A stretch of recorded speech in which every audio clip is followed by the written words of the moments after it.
he went to Iraq, came back. How had he changed once he came back? He hardly ever slept. He was awake all the time. Didn't want to be at home. Didn't want to be around me and Bella. Couldn't take the crying. Didn't like the noise we made when we ate. He was always out at bars. I'd come home from work and he'd have girls over at the apartment, and just never wanted to be around us. Was always about the Rangers, and I just didn't take into that life. I didn't, I grew up in Washington around Fort Lewis. I had my own friends, and that made it really hard too. He'd fight that I didn't pay enough attention to him. I paid too much attention to our infant daughter than him. And that sparkle that he used to have that I fell in love with was gone. He was just blank in the eyes and angry and mad all the time. When you were having problems initially when he first came home, did you contact anyone at the base or anyone within the U.S. military? We went to the chaplain. I talked to the chaplain. Together with your husband? Together, and then I went separately by myself. And if you're not there with your spouse, you don't get any help. They just push off to somebody else. Well, we can't help you, but go to this service, they can help you. So then, we go to another service. Go to Family Advocate, they can help you. Somebody else can always help you. Go call IG, he can help you. And we can't help you, but go here.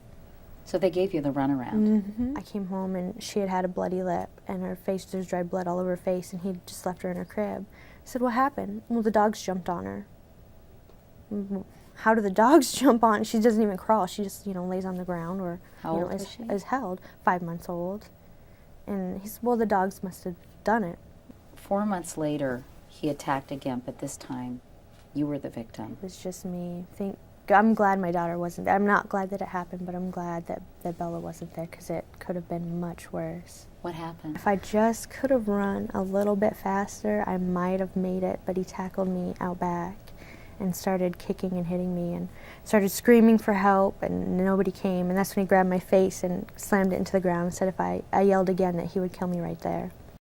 After the incident, I went to the chaplain, and I'm crying, and I need help, and I don't know who to turn to. I went to the Rangers, even though he's not in the battalion anymore, and they're like, well, we washed our hands of him. I went to his battalion, and nobody would help me out. And being a civilian, how do you do with martial law? I don't know martial law, so I'm stuck in between. Or military law, yeah. I'm in that gray area. Having been through what you've been through, what do you think is the major flaw in the way the U.S. military, at least in your experience, deals with domestic violence? I think spouses don't get enough attention. When it's a soldier, then the soldiers get all the attention, but when a soldier beats his wife, the wife falls through the crack. They make it very impossible to get through the system and get anything done. You just get the runaround. They need to listen to wives. They need to have something, some organization, some club, something set up that a wife can go into and speak about this and get help instead of just being shrugged off, because problems just get worse.